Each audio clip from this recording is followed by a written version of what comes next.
I spent 3 hours working on it.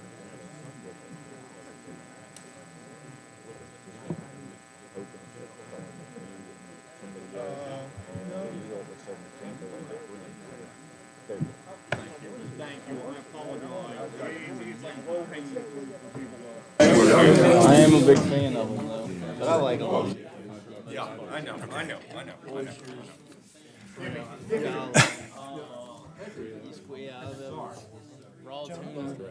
Okay, it's 6:30, so let's go ahead and get this underway, please.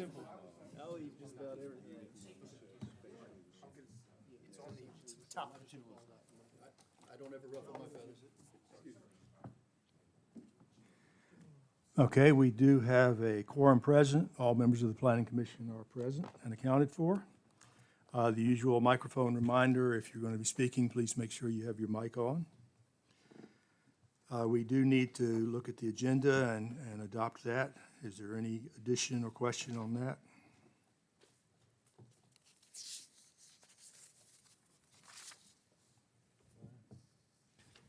I make a motion that we adopt the agenda as presented. All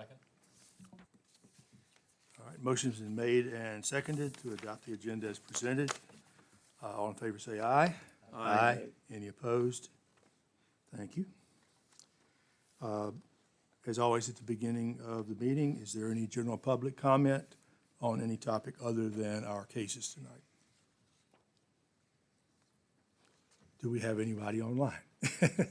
Thank you. All right, no public comment. For new business, we begin with the adoption of the minutes from the November 5th, 2025 meeting.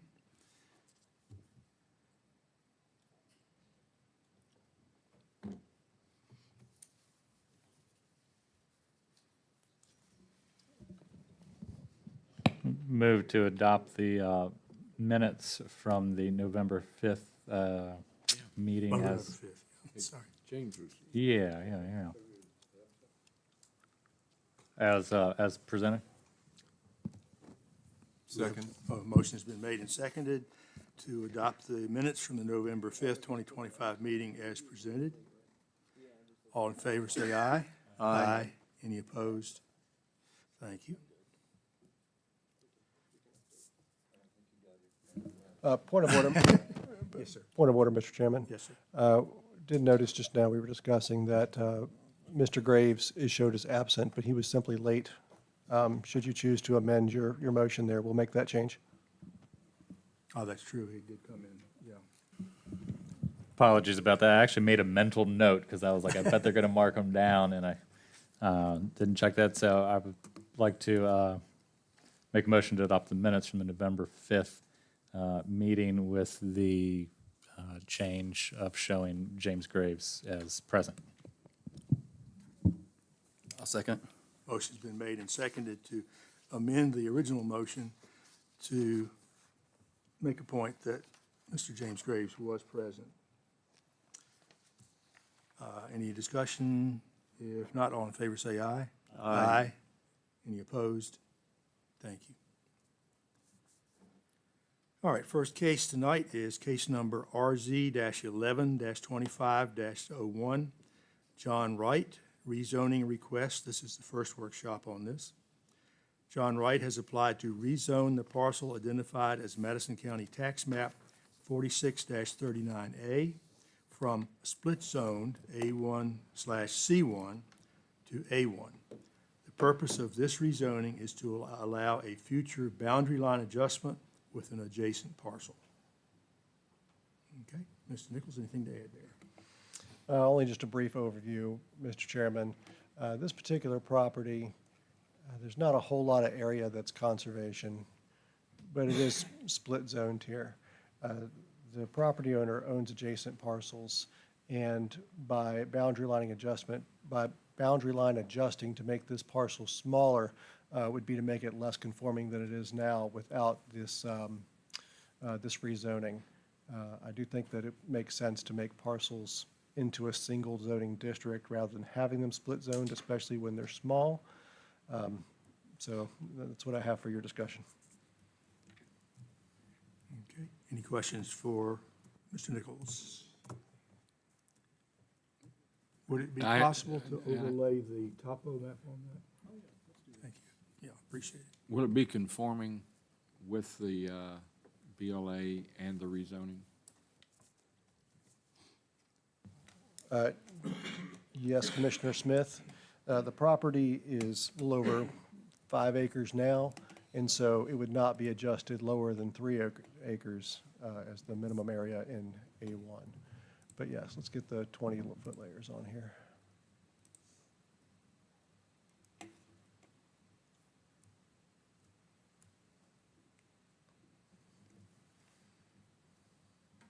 Oh, that answers my question. I don't see any significant topographical reason for that little end of it to be C1. No, Mr. Chairman, and I've driven out there, and Trinity Lane, the uphill portion is to the north here and slopes down the hill as you go south. And so the way the zoning is, it seems inverted, as if we would typically assign these districts, or at least they were originally. So I don't know how this one became that way, but it's what we're working with Yeah, that's often a question. all the time. All right, other than Mr. Smith's question and the observation that it doesn't look like we have a significant terrain problem here, any other questions for Mr. Nichols? Was there any particular reason why he can't do his right-of-way with it being the way that it is? I mean, I got no problem with it being rezoned, but I'm just asking. He could do a right-of-way. He'd like to do something different, Okay. but I'm sure Mr. Wright would be happy to speak to his motivations. Well, he's pretty much already said he wants to do a boundary adjustment, which I may be assuming something that I shouldn't, but it looks like probably that would allow you to combine the two lots, and if they were all A1. What I would like to do would have be clean and clear access to that, to. Yeah, thank you. That 4627 parcel, which is 8 acres. Yeah. That's when we, Thank you. That's when we initially discovered that it was split zoned, is when I started the process to make that boundary adjustment, or began to investigate that, and then we saw that it was split zoned. If you go back to the zoning map, you'll see basically the colorization basically just follows that boundary line, which is also our property that is in the conservation, but onto the, would be the east side of that. So, you know, how it was drawn, I don't know. The topo doesn't change dramatically there. But my intent is to have clean and clear access to that 8 acres in the back. And there's not enough on that 5.573 acres to do anything with. Currently, there's a 2-bedroom mobile home there and an old pole barn that needs refurbishing. But,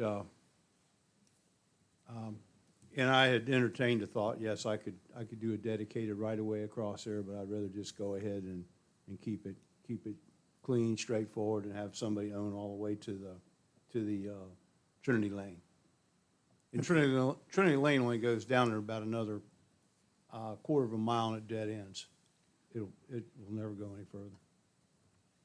Okay, since we kind of got started a little ahead of ourselves here, would you go ahead and identify yourself, because all this is recorded, so just identify Okay. yourself. please. I'm John Wright, longtime resident of beautiful Wolftown, Virginia, and I am the owner of both County Tax Map 46-39A. The one that's in question is split zoned, and I also own the parcel behind it, which is 46-27. Okay, thank you, sir. And that actually does have a reserved right-of-way. If you go back far enough into the Civil War era, there's an 8-foot horse and buggy access through there. My truck won't go That's through it real anymore and useful, have mirrors on it. And other questions for Mr. Wright? Well, I remember, PDRC, when was this one, May? Has it been? A long time. This was in June. It was in June, okay. And I remember, as a neighbor, I drove by the property, and the parcel that's actually in conservation does actually have cattle, and it's under agricultural use technically right now, isn't it? Is that what I recall, the part that's under conservation. The piece across the way does, yes. Yeah, yeah. Any other question for Mr. Wright?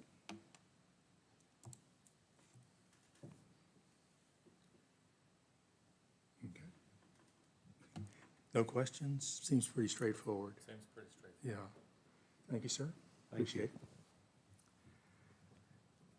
Any public comment? By any chance, do we have public comment online? Nope, thank you. Question for Mr. Nichols? Yes. Since it was back in June, the PDRC, does that start the, what I'm getting, no, okay, all right, you knew where I was going. Not till he makes the application. No, I think we're good. All right, any other questions for either? All right, very good. Next case is case number ZOA-05-25-01, Al Esch, zoning text amendment. This is the fourth workshop. It's so much fun. Al Esch has proposed changes to Article 7, residential multiple family R3, in order to facilitate more orderly development of housing projects. Mr. Nichols, anything to add? Anything new there? Nothing new, Mr. Chairman. Any questions for Mr. Nichols?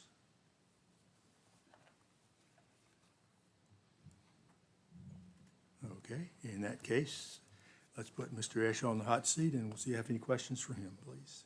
If you want to go ahead and identify yourself, please. Maybe. Yeah, there you go. I'm Al Esch. I'm 4123 Lillard's Ford Road in Brightwood. And,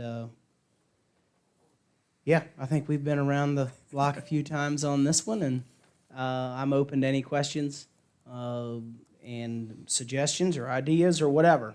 Like,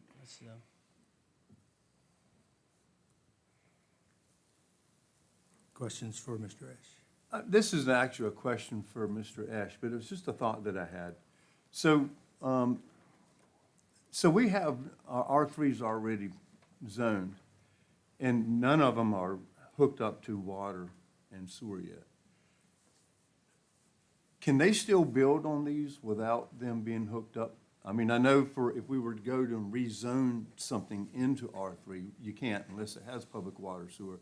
But being it's already zoned R3, can it be utilized? I can answer this question, Mr. Snyder. Great. For any property that's going to utilize private well and septic, we have a 1.5 acre minimum. So it can be zoned R3, and that's fine, but you're not going to make smaller than 1.5 acre lots without the availability of public utilities. And then the numbers are not gonna work. Yeah.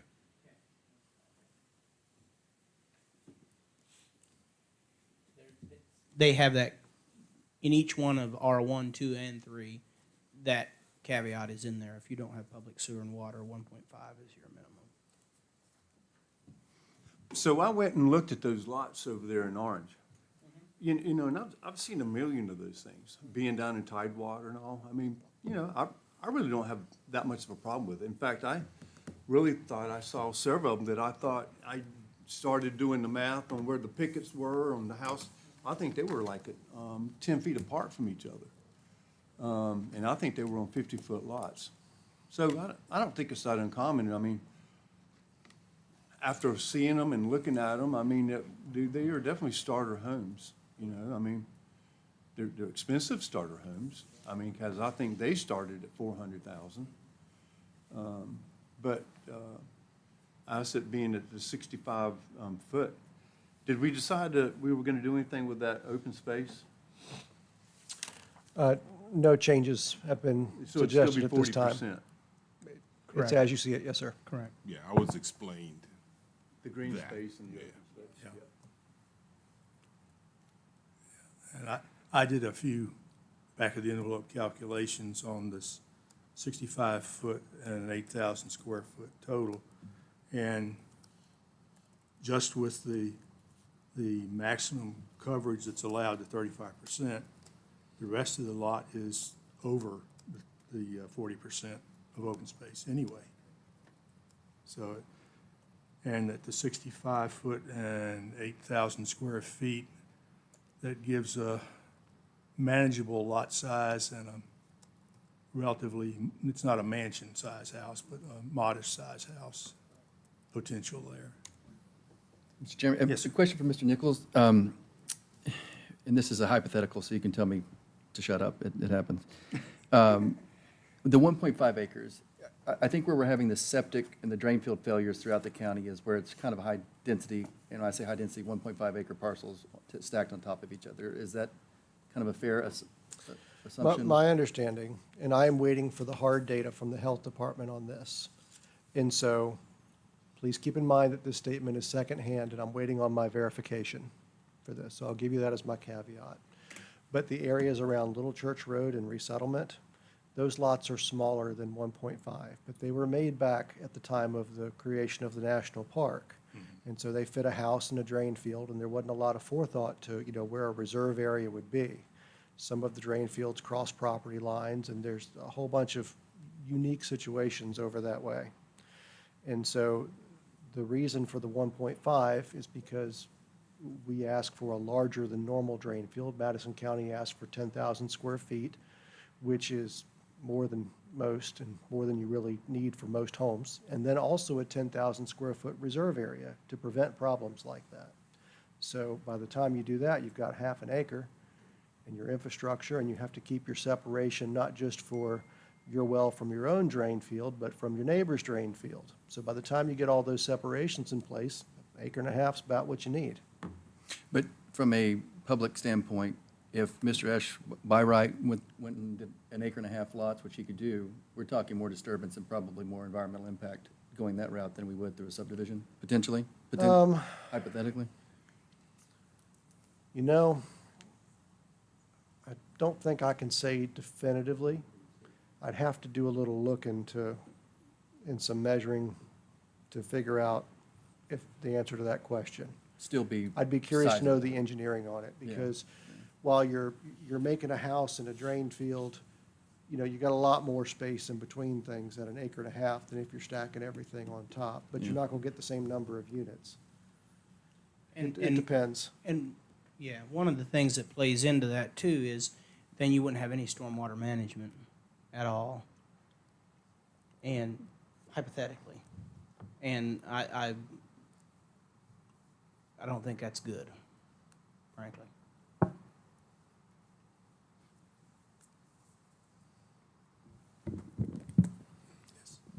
Mr. Chairman, if you don't mind, Mr. Esch. I've been looking into some of this recently, and I'm struggling with a few points of it. One, I'm looking at surrounding counties. I printed out Culpeper's that I've been staring at. They kind of have an R1, R2, R3, R4. Greene County seems to have like an R1, R2, something like a senior kind of zoning district, and then like a PUD for planned unit development. And Orange, I'd avoid their stuff because it's too confusing for me. I did look at that development you're talking about over behind CVS. I've been back there before, but I rode around back there a little bit looking at it. Like Mr. Snyder said, I mean, there's nothing inappropriate about it. But when I'm looking at the surrounding counties, Culpeper as an example, R3, minimum lot area, 15,000 square feet. And they kind of have a few other steps within there too. And they tend to break it down, other municipalities as a whole tend to break it down a little further to kind of address different types of building configurations and stuff, or mix. So I haven't really been able to wrap my head around what needs to happen, because you're proposing some stuff within your request for this zoning amendment, part of which to me is probably appropriate, some of it might not be, but then kind of needs some other elements in there so that it all works well together. In my understanding, you guys can correct me if I'm wrong, but like, this is your application you brought forth, like, this is what you want. You can kind of maybe take it or leave it. You're welcome to change it, maybe. Does that sound right? I mean, essentially, the application is this, what's presented, right? Unless Mr. Esch decides he wants to ask for something different, I Yes. think he's asking you to vote on what he's presented. Yes, sir. Okay. Yep. So, yeah. I know that didn't bring any clarity to anything. No, I but just you wanna put all that out. you make a valid point. You make a valid point though, and that was one of the things that Roddy talked about last time when he was here. So you look in some of that, and it gets confusing. Like normal people like myself have trouble sorting through it. It's designed for engineers to think through, but up there, from my understanding with Roddy, is in Culpeper, they have all of that. They have like the basics, right? And then it's like, okay, if you do cluster, then we'll allow you these little tiny lots. And it's the yield. At the end of the day, it's about the yield. And so that's kind of, we took that to try to make a concise wording here to fit that and take out, well, if you do this way or if you do that way, it just more straight down the middle of falling into the yield that you're allowed to have with the percentages of open space and that kind of thing. Does that make sense?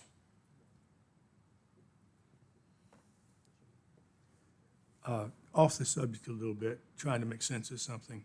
One of the things I noticed in here that this is already existing, but it talks about townhouse lots shall have a minimum width of 16 feet. Now, I understand that townhouses are all packed in side by side, maybe even the same structure, I guess. But 16 feet, is that normal, or is that, in your experience, is that a normal width for townhouse? Yeah, 16 or 20 or whatever, because they use common areas. Like when you purchase one of those homes, you're buying 2 spaces or 4 spaces or whatever that comes. So you're buying this little section of a house. That just seems strange to me. Well, I mean, when you're 20 and broke and have a kid on the way and you need a place to live, and it's 300 or 3.25 versus 4.5, it is what it is. Yeah. Which segues neatly into my actual question, I guess. One of the things that we're kind of batting around is the idea of affordability here. And the other thing, of course, is the density. And it's, again, I guess I'm a few generations out of the modern times, but $400,000 or $500,000 it doesn't seem as affordable to me. So, and the single-family dwellings, at least, that seems to be the price range that we're looking at. Is that the reason that you're also looking at the townhouses and the apartments and multifamily stuff? That's correct. It's all part of the equation, because at the end of the day, when you do, you can't sell as many townhomes and packed in housing like that, condos or whatever. They're not as desirable as a single family, and so you could go, like I could go over there on that 30 acres and just fill it plumb full of apartments and get tons of units. But let's be real, like at the end of the day, could you sell them? Maybe. You could probably stick some renters in there, but there's not that high of a demand for those units. And so the desire still is for people to have single-family dwellings. Mm-hmm.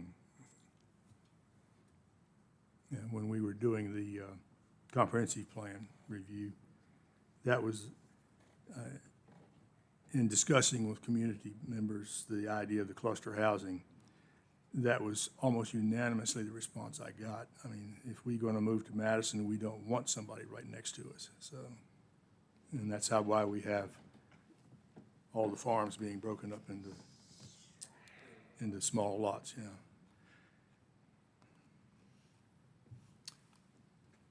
Other question? I got a Yes. comment maybe rather than a question. And I see here where, somebody's came up with a number that said 16,000 could be the average money it would cost for the school, and sending a kid to school. Here's what I look at. Families are not having kids like they used to. Let's say you got 8 townhouses here, and two families, or one family has one kid, and one family has another kid, and the rest of that block don't have any kids. So now they're paying taxes and not putting nothing in the school. So how can we say that this is causing 2 kids per house, because some of the houses that have no kids are gonna offset some of the houses that do have kids?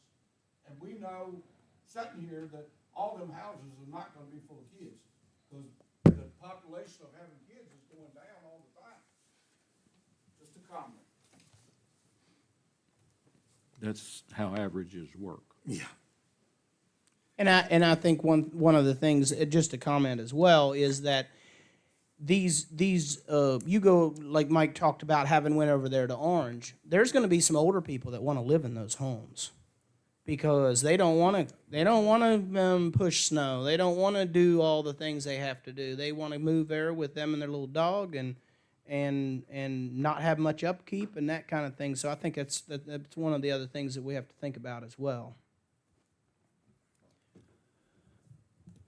Mr. Chairman, for what it's worth, usually my opinion isn't worth much, but, I mean, we've gone through this pretty thoroughly, and from the text at least presented in front of us that requires the vote, or at least our attention, and again, kind of doing what our requirement is as the planning commission, which is listening to the voice of the people before it goes into the elected officials' hands. From my personal take on this right now, I guess a straw poll, I am always going to be pro-development, pro-business, let me put it that way. Let me retract development, pro-business. And this, to me, looking at the other counties, makes sense. It aligns with a lot of the text in other counties. My only point that I would have at this point is the 8,000 to 10,000 square feet. I think that aligns more, since Mr. Smith just mentioned averages, that aligns more with the averages of our surrounding counties. And I think therefore that would maybe put some of our citizens at ease, since this is not a sizable change, but it is a change. So from my standpoint, where it stands today on the text presented in front of us, I would vote yes, but would potentially have discussion for the applicant at 10,000 versus 8,000, if I can say that. I can tell you, I went through and looked at Orange County and Greene County.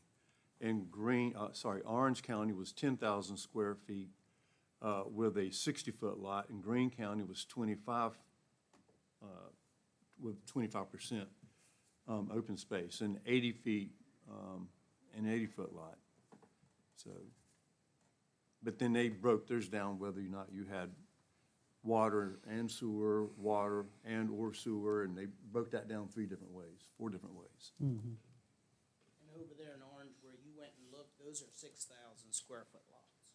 I knew they were small. Yeah, they're 6,000. And how they came up with that, I don't know.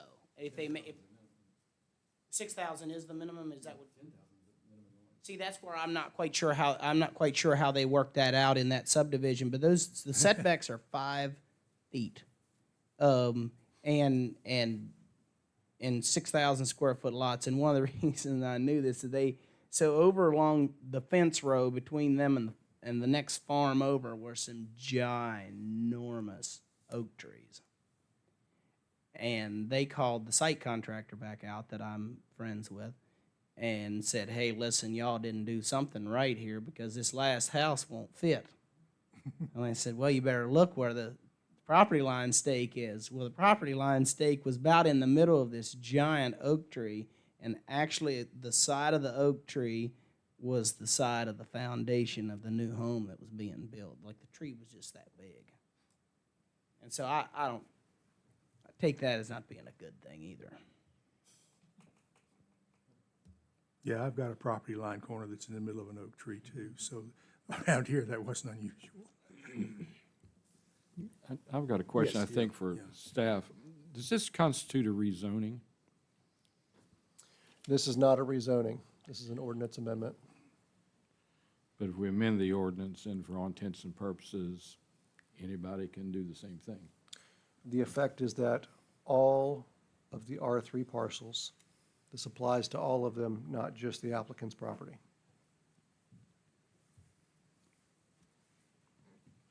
So are you affecting all of the properties in that zone? Yes, but is it a rezoning? I would say no. So if you're affecting all the properties, then that's even a greater leakage on the physical impact to the rest of the county residents, if they're built out. I suppose you're going to tell me where I'm wrong, which is okay. No, Well, I mean, haven't we already seen a complete listing of the R3s in the county, right? Yes, a complete listing. I think there's 44 properties, if memory Yeah. serves. And typically, they were several acres and not much more than that. Yes, Mr. Esch's property is by far the largest of those, and the second closest one is where the manufactured home park is on resettlement, and so there's not a whole lot of room for additional development the way they're set up. Of course, somebody could raise the improvements and, you did know. we get a good number on what the size of the R3 is on Mr. Esch's property? I do not have a hard number. It's probably going to take a surveyor to tell me, but I have a line on a plat. It'd have to be scaled to give you a hard number on what it is. If this piece of property is approved, Mr. East's probably looking at late 27, early 28 before he can do anything, because it's gonna be that long before it's gonna be any sewer ready. Which raises an important question, I guess. Maybe this needs a legal opinion here.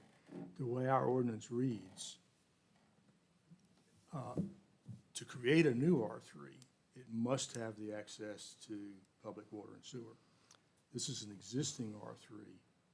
Does that still require that any development have the same access to public water and sewer? Depends on what you're proposing. Like Mr. Snyder said earlier, if you're going to do an acre and a half lot with a private well and sewer, it doesn't matter.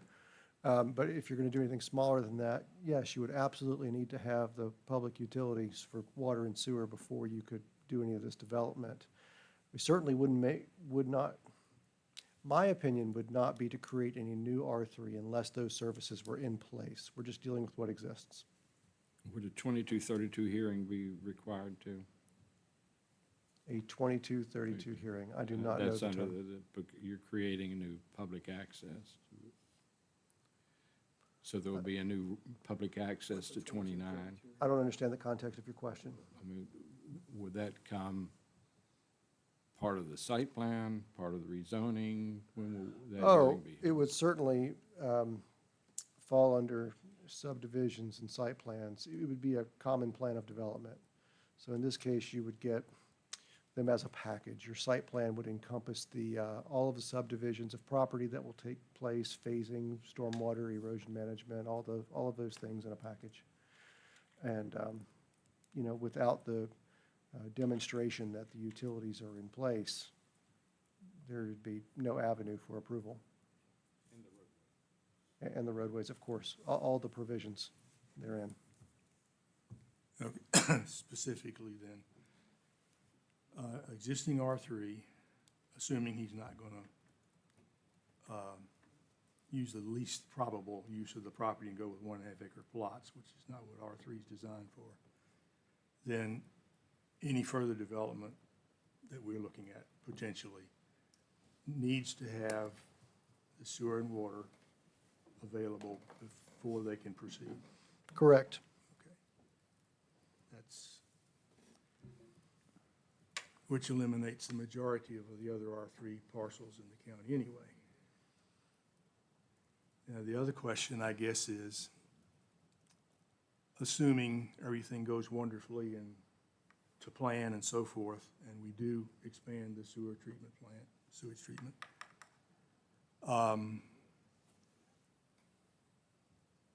does the county need to earmark some of those EDUs for potential development along the 29 corridor for business development and so forth? You are bringing up a We can't much earmark deeper anything. question that's going to get You can't unpacked go there later. unless you buy 'em. Right. You can't reserve them, you gotta buy them. Okay, well. And you gotta that's- have a I'm not- plan in order You to gotta buy, have a plan to buy 'em. to buy them. Okay, yeah. I'm looking at it from, I guess, the county viewpoint rather than the owner's The viewpoint. county would have to buy them, Steve. Okay, so, County doesn't own RSA. yeah, I RSA understand is that. in the business of selling them. So if the county says, well, we wanna have 20 that we can develop them with, the county would have to buy those. Does Okay. that plan requirement also apply to the county? I guess, what are you asking me? I mean, could the county just purchase them and have them in County would reserve? purchase them, yes. But does the county have to have a specific plan or development? I think they would probably work with the county without having a specific plan, but they're not gonna work with individuals because they know what the county is gonna do something with them besides trying to sell them to another person. Right. Good to know. Mr. Chairman, may I ask Yes, sure. Mr. Ashe a question? Knowing the public utilities timeframe, how long, as it, if you can speak, not maybe for yourself, but in general development standpoint, how long would your paperwork, site plan take you to get ready for presentation to the county? About a year, a little bit more. And that's part of the reason that, You're here today. yeah, that I'm here today, is I'm just trying to get ahead of the curveball a little bit. I didn't want to spend 6 months doing this when I'm ready to do some paperwork. And the other thing too, Steve, is you kind of look at it like this, when the sewer plant is upgraded, the sewer's gonna be right there where these properties are. Yeah, Where these other R3 properties are, somebody's gotta invest a lot of money if you get a trunk line run there for somebody to be able to hook onto. So it's not like all these R3s could have sewer and water like that. Somebody's gotta invest a lot of money. yeah, and the only thing I was wondering about was, you know, according to the comprehensive plan, the Route 29 corridor, et cetera, that's where we do want business development. But obviously, from what you just told me, we can't plan in that direction at all because Rapidan Service Authority is independent and the county really doesn't have any say in that. So the most likely outcome is that if they do make their expansion, and considering the location of your property, that's probably going to put you right on that sewer line, so. The county, though, is working with RSA, early stages and mostly just talk, but to craft policy so that there is a disbursement of those EDUs, so not one developer, no offense, Al, can just buy up the whole allotment. Like a and then commodity. move on. The plan thing works in place, but we understand there's a need for not just developers, but for single-family homes and then businesses as well. And hopefully that policy will be crafted and with participation from both sides. Yeah, and as Alan was pointing out, there are some There are lots that need Very much. public sewer now, yeah. And it would be a shame for one developer to get all of the EDUs on an expansion for Madison County. I will ask the question tomorrow, because we have a meeting tomorrow. If he has a plan and the plan is ready, and he wants 150 of them, and his plan is ready to go, I'll ask the question, what will happen in that situation? Yeah, but, and to Pete's point, like, if Sheets wanted to hook up the sewer, yeah, if they wanted to run the pipe all the way into town and put the pumps in to get it there, they could have at it. But, If they can buy an EDU. right, well, sure, and I was assuming that that's already been done, but, And he's like everybody else. that's right. Yeah, I mean, we've already run across that once before when we were talking about the property adjacent to the food line, where they were talking about that That's right. affordable housing, senior housing apartment building. And they didn't want to buy the EDUs, so. Okay, so I guess that brings us to one more question. Understanding that any development in this R3 parcel can't proceed unless you do have the EDUs available. That leaves us with the density question, and that kind of brings us into some of the things that Jim's been researching. And I'm aware that, averages don't necessarily mean anything. It sounds like what you're proposing would be, how can I say this, kind of using the single-family dwellings as a way to make it more economically feasible to develop the less expensive townhouses and maybe even apartments. I'm not trying to get into your business model, but does that sound like a reasonable statement? Yeah, that's the principle. Okay. And, I don't know, I would guess at $400,000+ that you're probably not gonna get too many young, multiple-child families in those single-family dwellings. Other questions? So, Mr. Chairman, thank you. And like Mr. Snyder said, I think he was citing some ordinances from Orange and some other surrounding counties. And that's, I think, where I'm struggling personally with this. Again, Culpeper R3, 15,000 square feet minimum lot size. Townhouse, 8,700 square feet. Why is theirs 8,700 and this one's 2,000? Like, that doesn't seem right. I'm not, so I'm not quite, I'm not sure the implications of that, but to me, although some of the things I'm looking at, like the development behind CVS and Orange, may seem relatively appropriate, and I understand, like development or how it would be spread out over the land, disturbance and stuff, there could be beneficial for this specific project as a case study to develop that land, like better, more beneficial ways to develop that specific parcel. But I'm not interested in Madison having the less restrictive development requirements compared to counties, neighboring counties that I consider to be relatively overdeveloped. And that's, for me, my hang up is that I haven't wrapped my head around the implications of what that really means. Well, one of the things for myself that I tried to use in trying to determine a balance is, for me personally, I would rather see more open space. And we can do that through having these smaller lot sizes. We'll wind up with, 40 out of 100 or 50, whatever it is, whatever that magic number is, it'll never be disturbed, ever. It'll be trees, it'll be wildlife, it'll be whatever.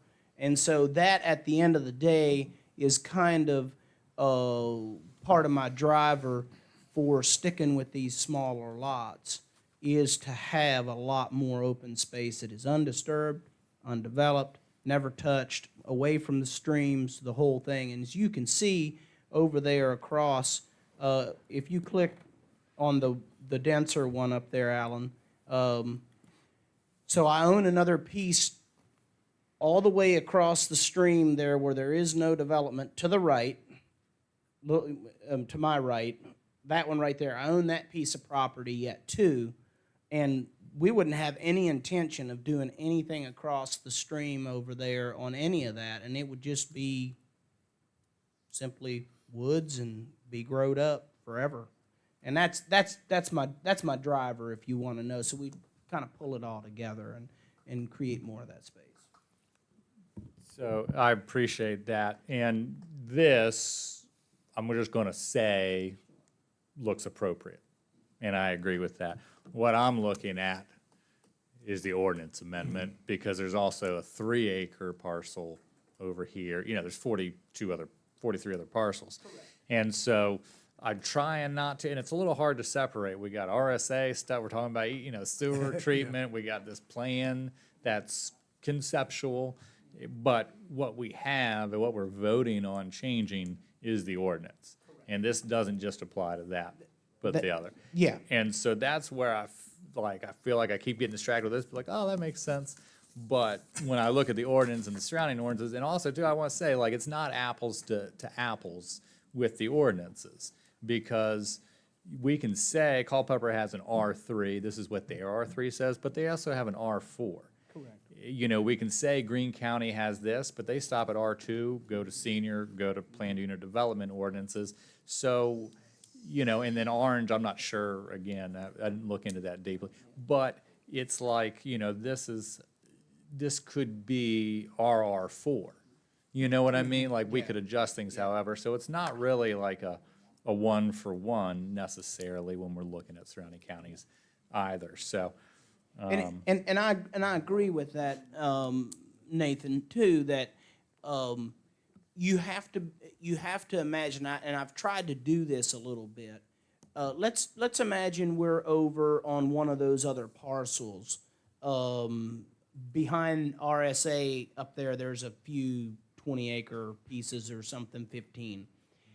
Any developer that goes into one of those is going to go to this kind of model like I did to be able to say, okay, well, this section of the property, and just right there at Nadine Court, let's just use that. I can't see what the numbers are. Bring your cursor straight down, please, and to the left a little, right there. Nope, not quite that far. The bigger piece, right there.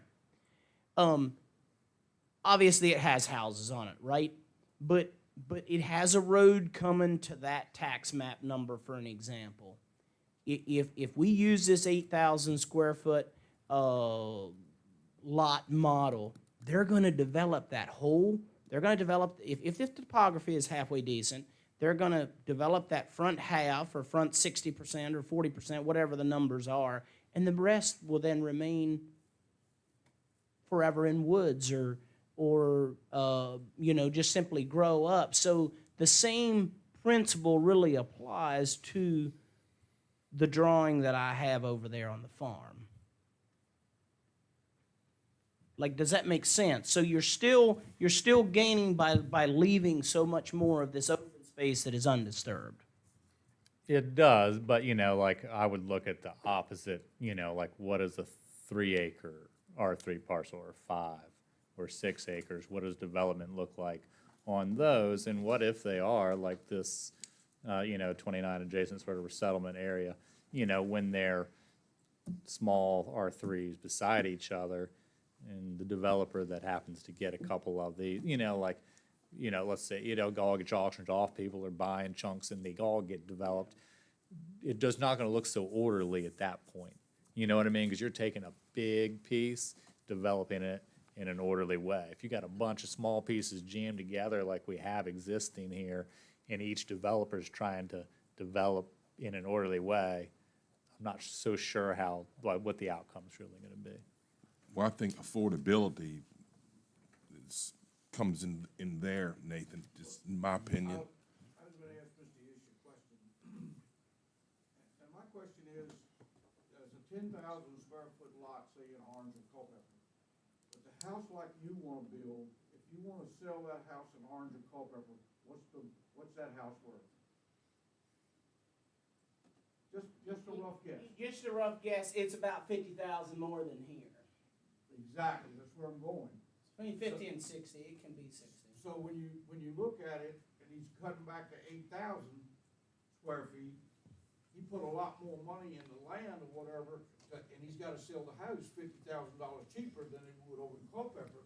That's why Culpeper's got a 10,000 square foot, and he would want an 8,000 square foot, so the dollars match. I'm not trying to tell you your business, but You're not wrong.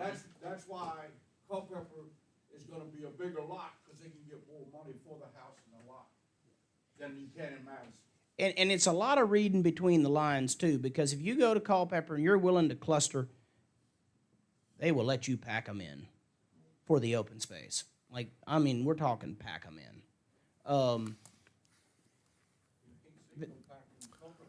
Yeah. Developers on the board now. Well, if you do the math on that 8,000 square feet, it's 65-foot width, that's 123 feet long. And if you do 10,000, it's 30 more feet. So you go from a 123-foot lot to a 153-foot lot. And so that's your difference in that 2,000 square feet. Mr. Chairman, if I may interject, and in the context of Mr. Cowan's question, there's a good case study for this for a small, high residential density lot that is similar. This is in Elkton, next to their Food Lion over there. There was a small lot that was just I don't know, it's probably 3 or 4 acres that sits right about in here. You can see there's a drive where they'll build a few more of these. And there's a cluster of a few townhomes here. So I pulled up the last listing of this one that occurred, if I can get it up there. And that's what this looks like. You have a number of, you have a small lot that has a cluster of a few townhomes that fill in these higher density residences. So in this case, they probably, by the time they fully develop this site, will have 6 to 8 sets of these townhomes. These are 5 attached together. And so maximum density on these smaller residential parcels looks like this. I've got, Yes. Mr. Edge, following up on Pete's question, do you have a guesstimate of the number of dwelling units and the assessed value so I can work on the revenue side of my model In terms of what now? of what you're proposing? Oh, no, I don't, off the top of my head, I don't. I would have assumed, based on, and times change, right, but based on what we're doing, like over on Gibbs Road, those houses sold for, they were 1,344 square foot homes. They sold, one was a little bit bigger but didn't have a basement, 420s, 430s. And I would expect that that's about what these homes, these single-family dwellings would sell for in this subdivision. How big a lot though, Al?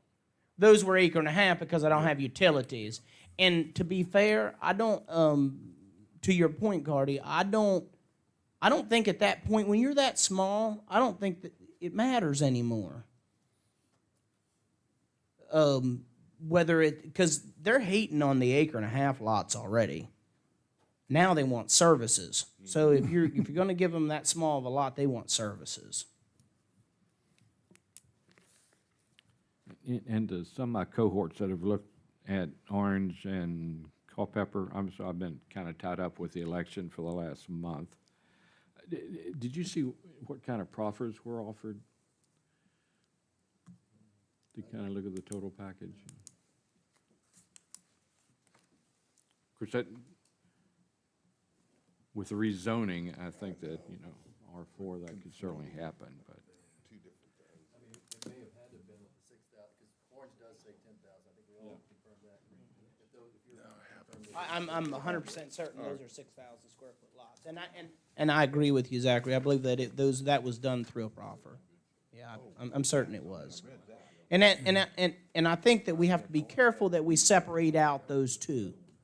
Because if the day comes that I come back for a rezoning, then by all means, y'all and the board that sits up there, like, those are things that when it really comes down to the rubber meets the road, and this is completely different because we're setting guidelines for what we can do in R3, and quite frankly, I'm just trying to work ahead. Know exactly what I'm going to work with. Yeah, just quickly talking about the 10,000 square feet. There's one other thing that's involved in that with our 35% footprint, I guess you would call it, for the building. On a 10,000 square foot lot, that can be a pretty good sized house. Whereas on the 8,000 square foot lot, the maximum size of the house is like, it's like 2,800 square feet or something like that. And Mr. Chairman, one thing that we need to remember as we discuss this too, I think that you would find that when we go to do a development, that there would be a number of lots that would not be 8,000 square feet. Yeah, that's the minimum. And right, yeah. we're simply talking about a minimum. And so when you go to do a development like that, I would assume easily that there would be plenty of 9,000 or 10,000 square foot lots. Mr. Chairman, if I may, the one number that, the 2,000 for the smaller developments, those would each require, and I hate to bring RSA up again, their individual tap, correct? So like that Elkton development would have required 4 RSA taps through that small For the parcel. townhouse, yeah. Is that right? Depends on what their demands are. I mean, for So- something that small, I'm sure each one's an EDU, but I'm sure Mr. Elliott could elaborate. If you had a more intensive use, a larger home, more bedrooms, you may require more than one EDU. They do half EDUs too. Yeah. If you They do do a half EDUs, two but bedroom something. if you got, no, if you got a bedroom and another room but no closet in it, it's not considered a bedroom, you get by with a half a EDU. Yeah. But when it comes to two bedrooms, it's the full- one EDU per unit. Maybe I shouldn't say my point, then, I was gonna say that would, I think utilities will restrict that kind of brazen every 3 acre lot in Madison having, 6 or 7, but maybe if there's, there's a way to game it out, I don't know. While we're waiting for thoughts of other questions, after about the fourth read-through here, just grammatical, in 73-1.1, I would suggest that this says, single-family dwellings shall require a minimum area of 8,000 square feet. I think we mean a minimum lot area of 8,000 square feet. And I suggest that we put the word lot in there. This, because we don't want an 8,000 square foot house. That's just, I'm getting picky here. Townhouse, Mr. Esch, do you have any issues with that clarification? All right. all right. 753, similar maybe, multifamily shall have a minimum lot width of 150 feet, maybe. Just, I noticed that after a while. Some of them say lots and some of them don't say lots, so maybe make it consistent. I'll get with the applicant. Okay. We'll do a grammatical thing Yeah. before we advertise for public hearing. No problem. Okay. After that unnecessary interruption, any other questions? Discussion, questions, comments?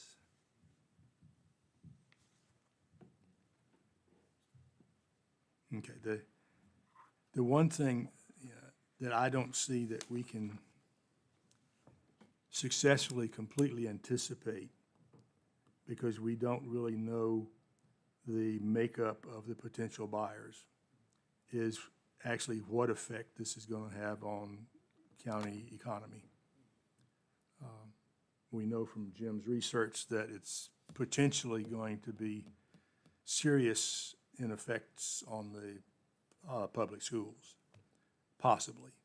So that's why we keep kind of harping on the density situation, how many potential new students we could be dealing with.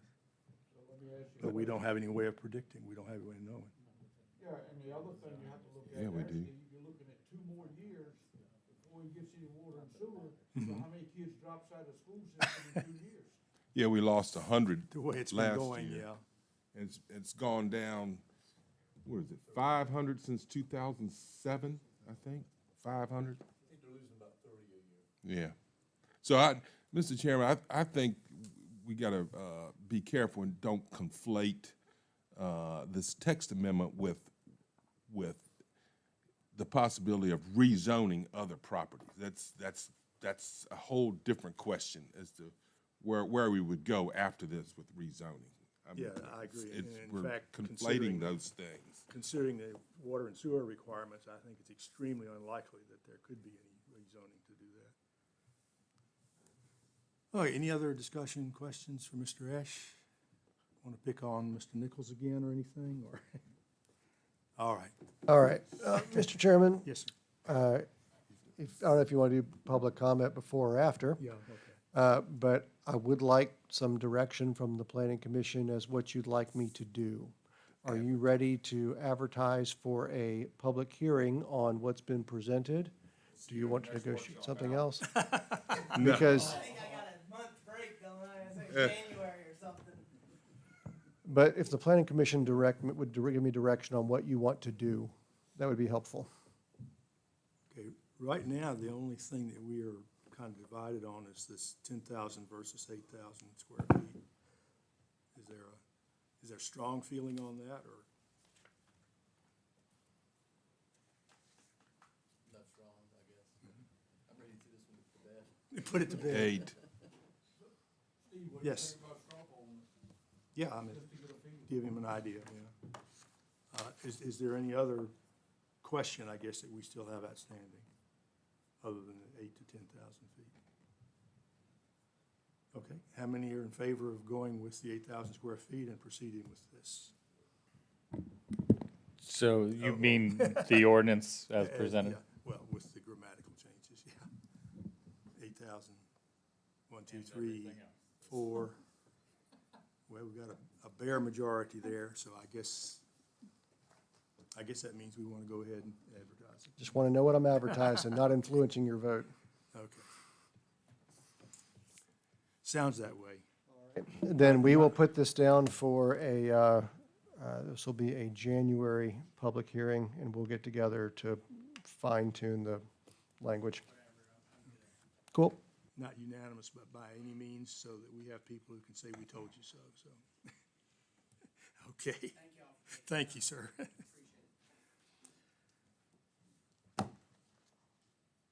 All right, okay, the wonderful one. Oh, public comment, I'm sorry. Any public comment on that case? Nobody's online? Okay, thank you. Case number ZOA-05-25-03, ordinance amendment, fourth workshop. The Board of Supervisors has directed the Planning Commission to consider removal, modification, or retention of Madison County zoning ordinance 5-2-1 and 5-1-1. Mr. Nichols, anything to add? Respectfully, Mr. Chairman, I think I've beaten this goat to death. It's your turn now. Okay. Okay. Comments, discussion? Did we get any, did Mr. Wright, was you able to get any write-ups on the FFA or the 4-H and homeschool verbiage for that? Yes. I didn't see, is it up here? Is it written up there somewhere? I didn't see it in our package. We have some that Jim contributed, but I don't remember seeing the.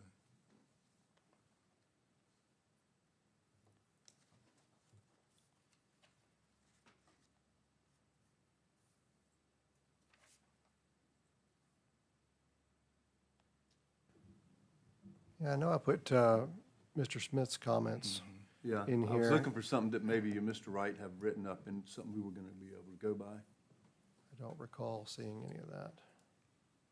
Greg's comments are in here. I'll just tell you guys, when you're looking around, my feeling is just to leave it the way it's been. And, but I'll pretty much go along with whatever too. I don't have strong feelings on this one. I'm in agreement with Nathan. If we can work out something with this, hopefully with the, Yeah, except for waiving the fee. yeah. Yeah, now Jim does have what I think looks like a workable proposal for that, about the 4-H, FFA, et cetera. Although I'm not sure that it includes wording that would allow homeschoolers to do this as well. That's. Yeah, I think that certainly needs to be added. Yeah. Because just as we have students leaving the public school, we have a large number of homeschoolers in the county now. Looking at Jim's, Excuse me, Mr. Yes. Chairman, I mean, interrupt. Clay, you've been up there a while, and you're a farmer. Have, for the last 12 or so years, plus you were in the planning commission before that, right? What are we talking, 20 years? 16 years. Have you run into another case where the county ordinances prohibited a FFA or any? Pete, you remember any? No, sir. So when I say I recommend just leaving it alone, I mean, the verbiage is good, that should be allowed, but I mean, we should just leave it alone, continue with it as a special use permit if it's under. as it is. Just take it off the agenda. But Nathan, you don't think we should waive the fee for 4-Hers and stuff? I mean, that's, I don't think anybody, 4-Hers have ever paid the fee, have they? huh? I don't think any 4-Hers have ever paid the fee, have they? Oh, I don't, don't. That's what I don't was know that, asking. but I mean, There's never been a case where it Right. applied, yeah. but if they did come in to get a special use permit and did it right, If they did it right, as it theoretically, stands now, they'd have to pay the $500. they would. I'm just saying, 16-plus years, it's never happened. We've never ran into a case where it prohibited a 4-H or from anybody from Now it's out in the open though. doing. I mean, You got a lot of different people coming to the county now that see things different than the ones that's been here for Well, 20 years. very, very, yeah, sure. I mean, well, make some changes then. I'm good for that too. What's that? We're not just making the amendment with that stipulation that with the signed affidavit, that it waives the fee. Yeah, yeah, I'm fine, I'd like that, and I think we ought to keep it as a special use permit. Well, I think it's a good idea that they file an application. That's part of Yeah, the process of being a citizen. little civics lesson, Yeah. But they shouldn't have to pay right, $500. James? Shouldn't have to pay $500 for the civics lesson. that's though, right. yeah. So, Those expensive ones teach you the most. Yeah, Daddy, get me out of jail, that was a tough one. like when they spend $1,000 on the calf and sell it for 500. Yeah. Yeah. Okay, I agree with that. I think with the possible exception of some wording to include homeschooling, I like Jim's proposal for 5-2-1. Now that that has come up and we're aware of it. You see Mr. Rice up here? Oh, okay, no. Well, let me turn around so I can see it. Okay.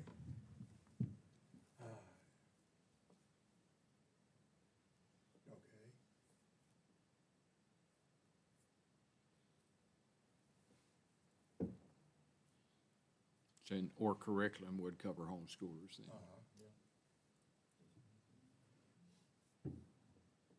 Qualifying I did- documents. so may I Yes, ask- Okay. How,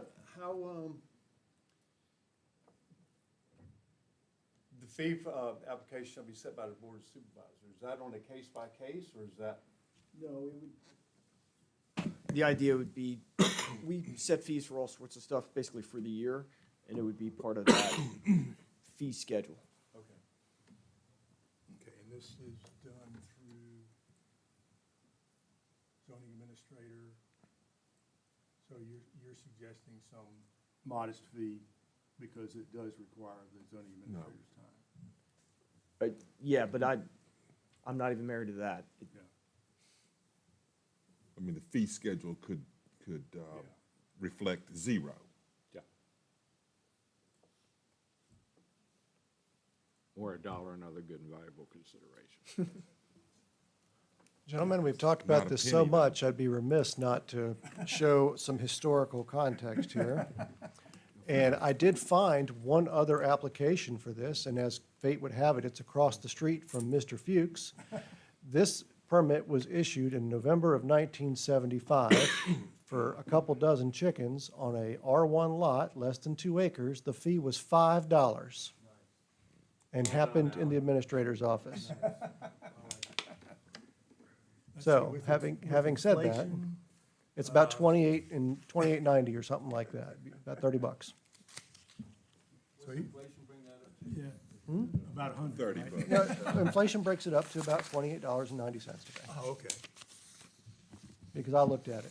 I, for one, like Mr. Wright's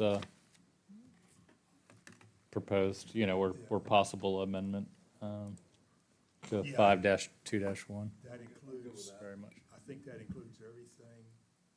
And now that you mention it, I'm not sure it's a good idea to set a precedent for a no-fee application. That might not be a good precedent. So. Mr. Wright done, that's why he gets paid the big bucks. Yep.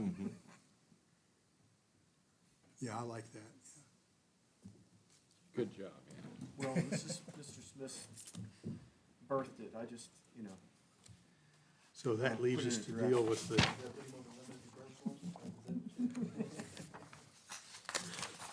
yeah.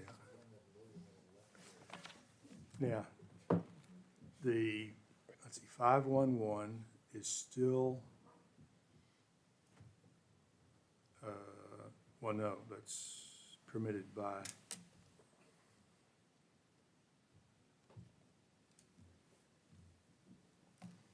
excluding, yeah. And of course, our definition of livestock specifically includes poultry. So if you're going to exclude livestock, that's excluding poultry on lots less than 2 acres as well.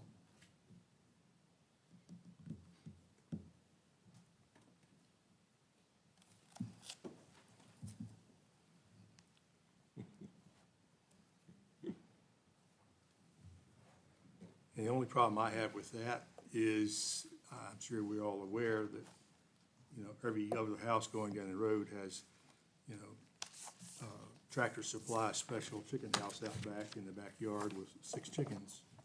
So,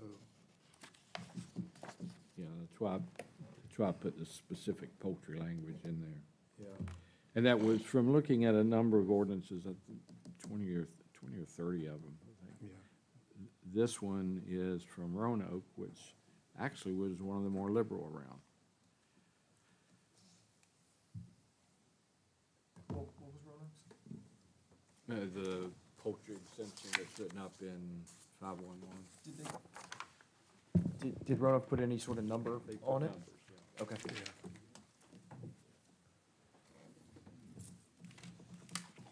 Oh, I'm sorry.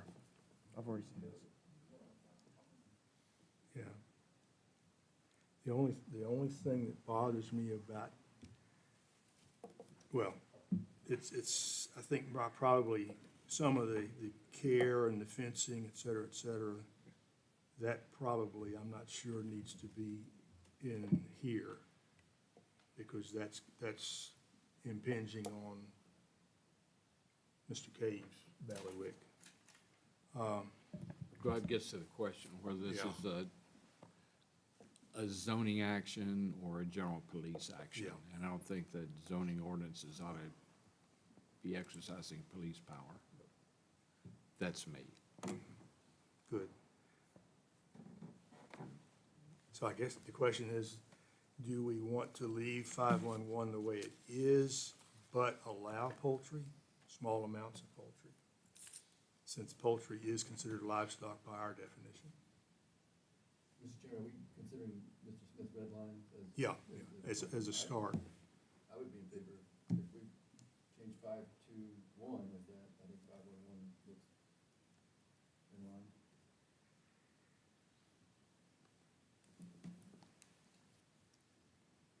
Okay, what about the specifics of the care, fencing, feeding, et cetera? Now, And again, that was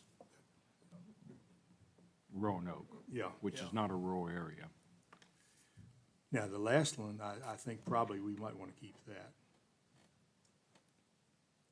Because from my personal experience on my road, the poultry that roams at large tends to be in the road. So, but poultry shall not be permitted to roam at large. It's the only thing that we keep running into this problem of us trying to set numbers, and I'm not sure how to deal with that. Well, our subject matter expert, Mr. Cade, sent us a memo in there about, well, a number of the extension officers of the ag departments of the various states have, let's see, what do they? Yes, okay, What do I've they got call here, them? yeah. We could just kind of, let's see what language you have that's pretty innocuous and rural friendly. Yeah, it is recommended to follow the keeping of animals and avoid trying to list or define care of animals. Yeah. Just like my old So- dead people professor used to tell me, if you're gonna put one item in a trust document, it's supposed to be a trust. Yeah, And if you're gonna specify one thing, you better specify everything. Now, one thing that we have done before is just include the appropriate Virginia, they don't call them ordinances, what do they call them? Regulations, okay. Because we have, Mr. Cave gave us the Virginia code numbers if we want to reference those. That would avoid us having to list all this stuff It out. just means that when that code gets modified or changed to a new version, we're going to run an ordinance amendment through. It applies anyway. If it's state code, it already No, applies. you just say as amended. And also if it's gonna be by right, then I don't think we need this, personal opinion, I don't think we need the same, language as we would for an SUP to worry about trying to revoke it or anything like that. Okay, so we're looking at, Exactly.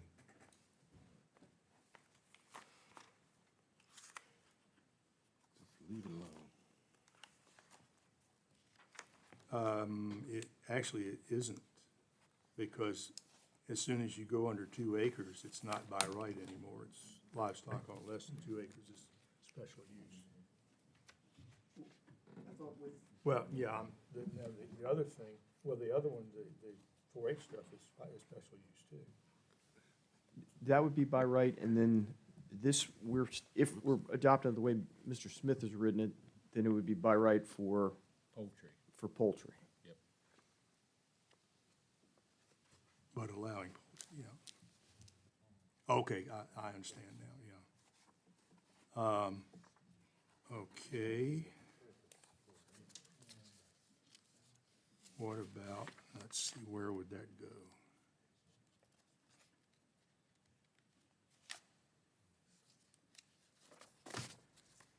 Instead of making an exception to special use, if we want it to read as a by right, maybe that's where we should put it. We don't. Use is permitted by right. All right, 511 excludes livestock.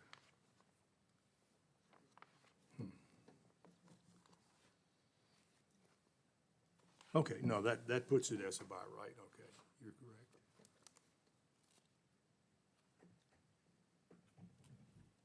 We're talking to ourselves over here. What does everybody else say?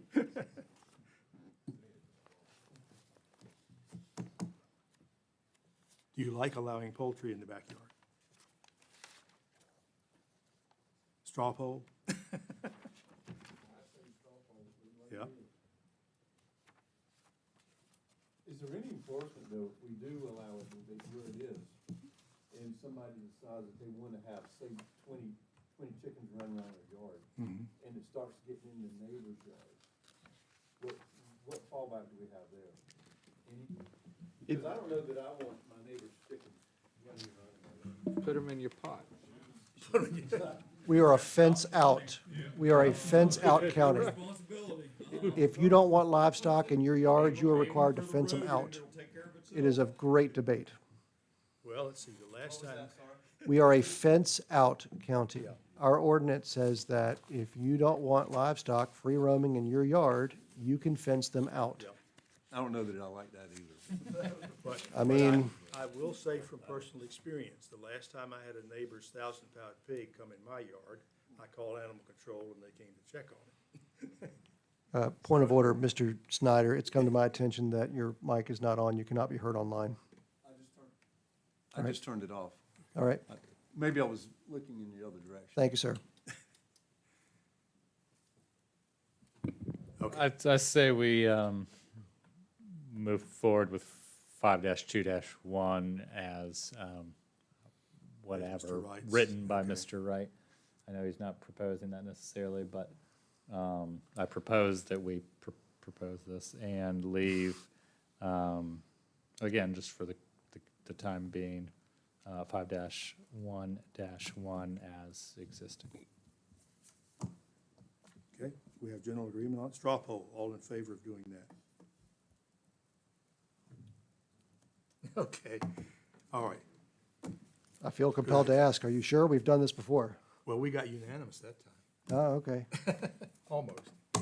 So January public hearing on this one then, Yeah, unless well, public just- comment Just that one changes your mind. change, and that was the original question that came up anyway, was about, what about the 4-H kids? And that takes care of it. If somebody else wants to have poultry, they can do a special use permit. Yep. Be expensive. Be Or claim price- they're only 16 and join 4-H, there you go. pricey eggs. Yeah. Could I say one thing about when we're asking Alan to go ahead and advertise these, right? So by the time we get to the joint meeting between the planning commission and the board of supervisors, what should be left would be considerations of public comment, in my opinion. That's the only thing that's left. Everything else, we've already sit here and decided through 2 workshops, 4 workshops, whatever. We don't turn that into a workshop. But you gotta consider public comment, because they may come up with some stuff that we haven't considered and we should consider. So that's my comment. So you think maybe one more workshop? I mean, it's not like this is pressing. Oh, no, I think this is good to go. I think. I mean, as long as you're just gonna stick to what your straw poll is, and when you get there, there's nothing left to be said. Yeah, I don't think anybody's, well, I better not say that. Most people probably wouldn't object to allowing the 4-H kids and so forth to have this exception.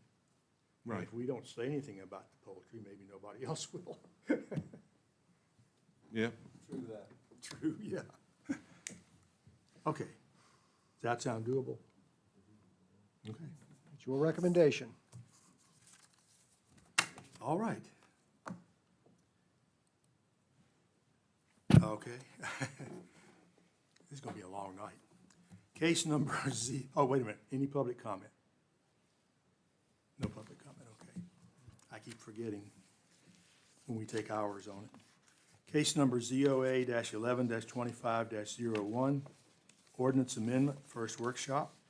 The Board of Supervisors has directed the Planning Commission to consider the adoption of a rural services/contractor use ordinance to allow for small to medium scale, low impact service or contracting businesses in rural areas where such businesses are accessory to or compatible with agricultural, forestry, and low-density residential uses.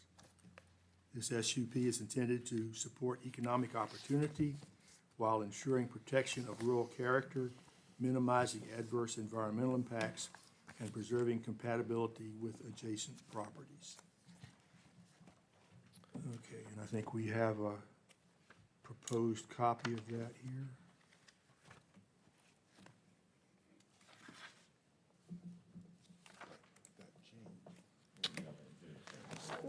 Mr. Chairman, may I interject? Yes, sir. Yes, sir. I was So, gonna ask you next. after some discussion, since this was originally introduced, it's come to my attention that we have a lot of things in the rural services proposal here that overlap with home occupations. Now, we've had a lot of discussion, and it comes up from time to time, that people create businesses out of their home. It's generally a good thing. It's what we want them to do. It's the backbone of our local economy. Businesses grow to the point where sometimes they have impacts on the neighbors. We need to have a clear path to make sure that people can operate their home-based businesses lawfully within the requirements of our ordinances, that they can grow and know where the line in the sand is for at what point they need to get a permit, and to what scale we want these homegrown businesses to reach, before requiring such a permit. Right now, as our ordinance stands, we have a provision that says any use not expressly permitted is prohibited. So if you're a landscaper who's got a pickup and a trailer with a lawnmower on it, and you're an A1, and that's what you do for a living, Technically, by our ordinance, that's prohibited. So we need to think clearly about our folks with homegrown businesses and how that, and how we can navigate that. So after looking at this from the perspective of home occupation, I think we end up with 3 tiers that we're looking at. So this is what I sent you all this afternoon that's on the screen here. You end up with a home occupation, which we'll call, just for the sake of argument, type 1, where you can't even tell anything's going on from the road. Somebody works in their house, maybe a client comes to visit sometimes, but it's no different than any other residential traffic. This needs to be a by right use. Somebody can do business in their own home. So if you expand that to, say, home occupation, which includes trades and contractors as a type 2, somebody, it's their land, it's their property, they live there, and they're storing equipment outside. They have a few guys that come to work with them. They pick up equipment and they leave for the day and then they come back. They're generally speaking conducting their business off-site. This should be a by right use up to a particular scale. So as a placeholder, I think I stuck 5 employees and 5 commercial vehicles in here, just for a placeholder, all open for discussion, of course. And then if their business is successful and grows, and we get bigger than that, then maybe we have some potential impact to the neighbors. Maybe we need vegetative buffer and screening for equipment and what have you, or any of the other concerns that we hear on other special use permits. And so if you get bigger than whatever we figure as a threshold, 5 trucks, 5 employees, you come in and get a special use permit. Now, the next expansion of this would be the straight rural services contractor use. It's the same business, but maybe you don't live there and the scale is bigger.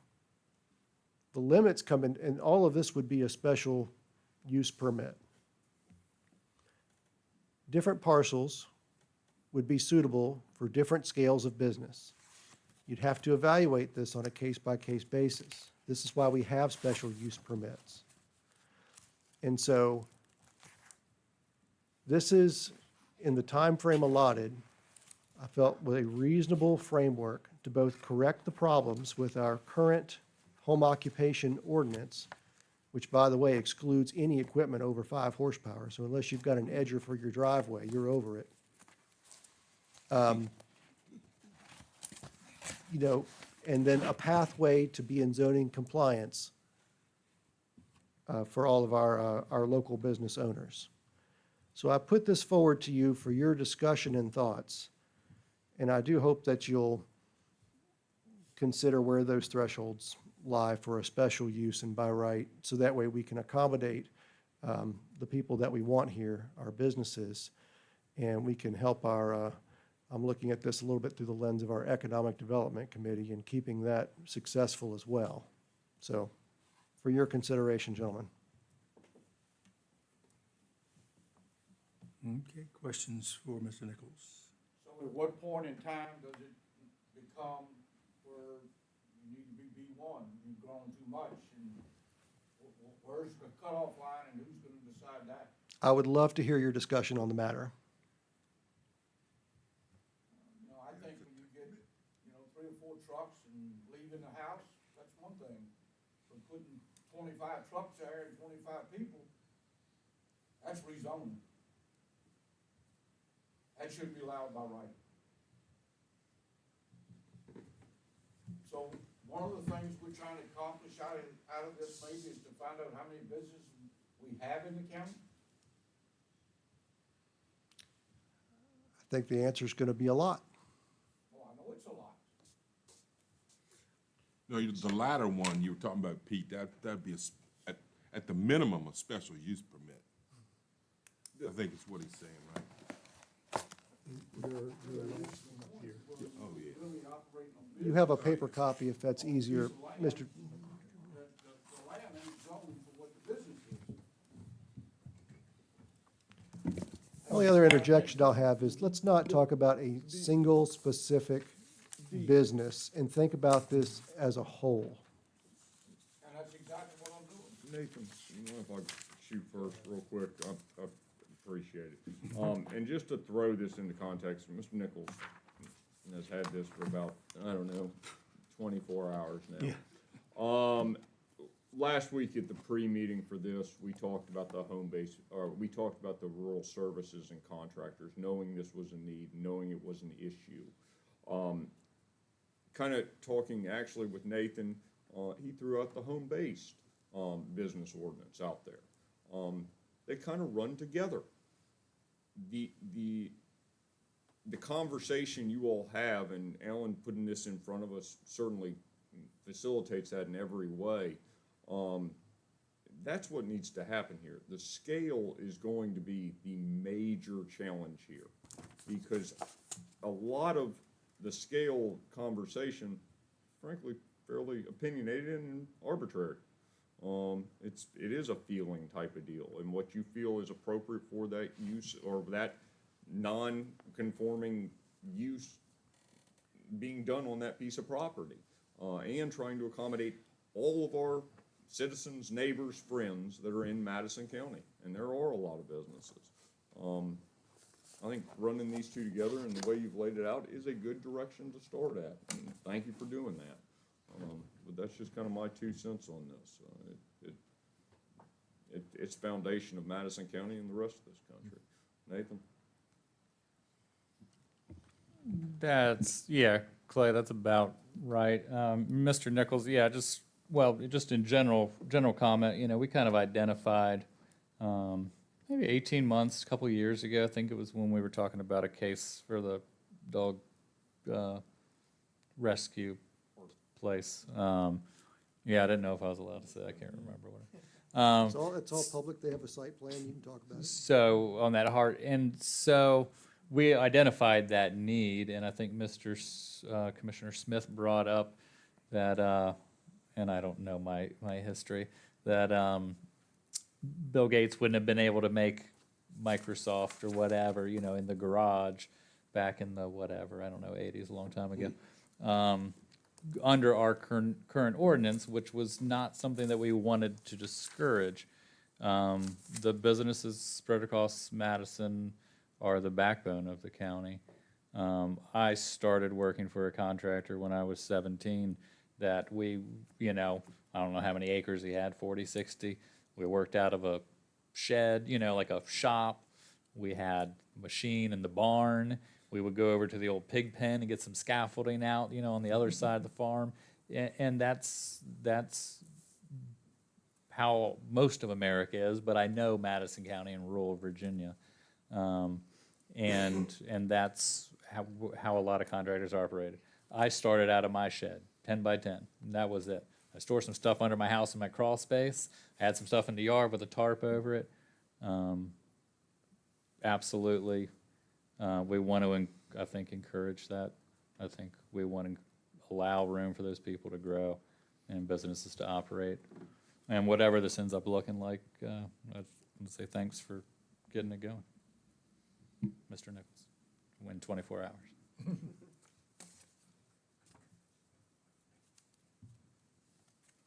So are we doing this to where, I just saw this.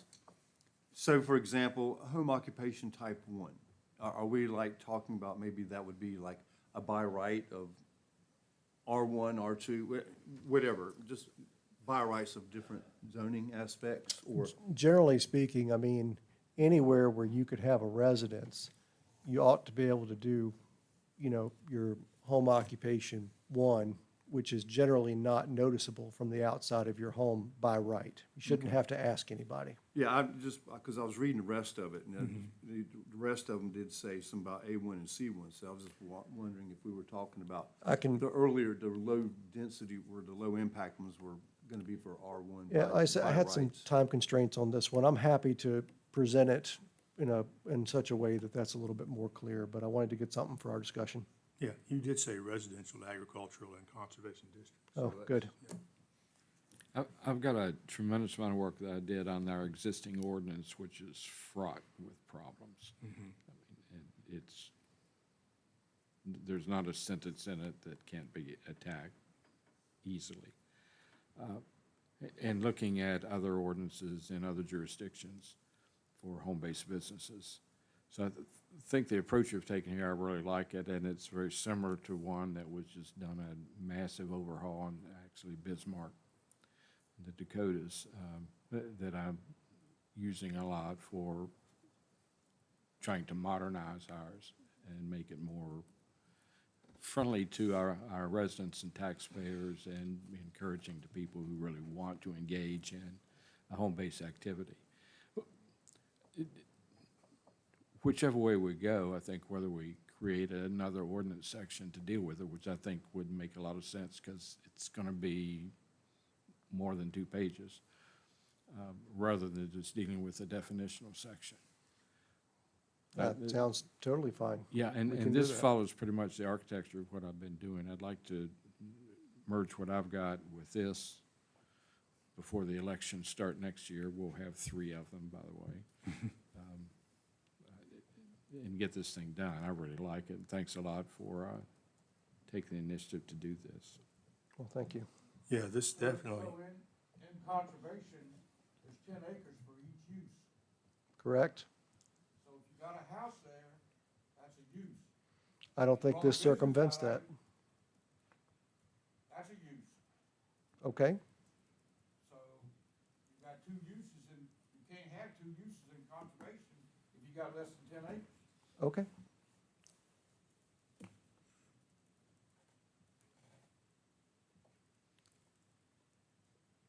The question on that Under the is, existing rules.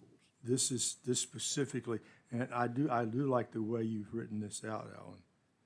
Profession conducted by a resident within the home or an accessory structure. So the accessory structure, the home, those are considered a single use.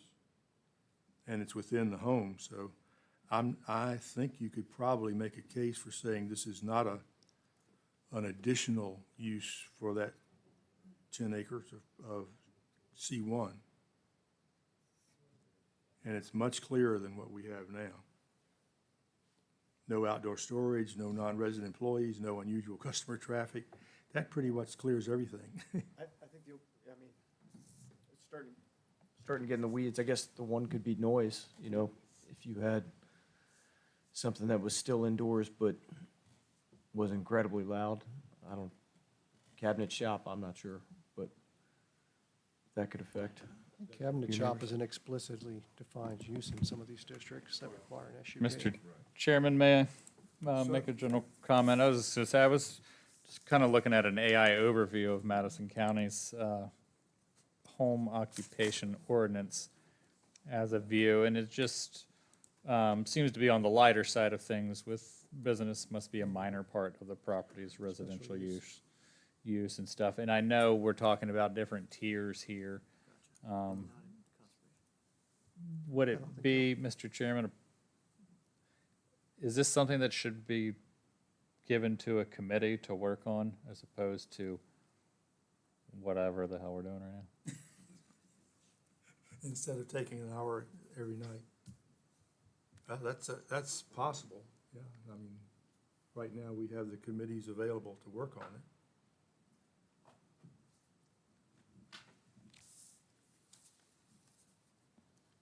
I don't know who, like, You volunteering? no, I think those guys are the ones that are sort of, Yeah, it's, I had one comment from, before Alan put this out to us. One of my first tick marks on this would, how about grandfathering any of this stuff? I mean, are we gonna be able to do that at all? I The mean, state code addresses grandfathering and non-conforming uses. If a use has existed for 2 years or prior, is known, but say they've paid their taxes, guess what? They're 2 grandfathered. years or prior. That's a Okay. non-conforming use. Okay. Correct me if I'm wrong, Mr. Wright, but So I guess unless a neighbor complains or somebody comes forward, it's not really gonna change a whole lot. This will help if somebody comes forward. But still, we're not gonna find out who's got a business and who ain't got a business, because like I know, Alan, these guys ain't coming forward. it allows you to address problems. Yeah, that's what I'm saying. If folks are getting along, do you want to go and pick on them? thought of this is, you know, and maybe we've looked at this before, I know Clay has, but we had a business permit, and I'm not saying making a big pile of money, but if we had a business permit, you would find out where the businesses are anyway, and they would be paying taxes where these right up down the road now will pay nothing. Sounds like a conversation to have with the board. I'm just asking. There's no statutory authority for doing that outside of a B pole. You do a flat fee instead of a B pole, Jim, right? I mean, B poles, I mean, if you do it on gross revenue, that is. No, that's the only way you can get a business, that's the only way you can get a business license. It's what we did in Well, Virginia Beach. That's what we did there. Absolutely. Regardless whether you're losing your rear end Yeah. on your business. It was on gross receipts. On the gross receipts. But, I mean, I think we could charge, I could talk to the commissioner and say, how much does it cost to print these out? If it's $25, charge $25 or something. $10. Yep, you just find out who's out there.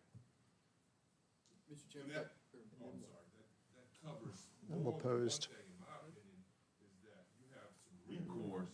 If somebody comes in and does you wrong as a customer, you're a consumer, and somebody comes in and does you wrong, you have recourse because you have their business license, you know, that. Well, the other thing you it does file too, against. if, say, this plumbing company goes to Culpeper and works, he has to get a business license in Culpeper, so when he pays that taxes, it goes to Culpeper. Where if we have a business license, that taxes would come to us. Mr. Chairman, speaking of taxes too, and Alan, I don't know, it may be here. What happens if some of these businesses are working on land that is in land use and it has absolutely nothing to do with agriculture? How are we enforcing or reporting or just whipping some ass on The that? taxes are under the purview of the Commissioner of Revenue, and it's really outside of the scope of this body. He The- checks it, exactly. So he does, I mean.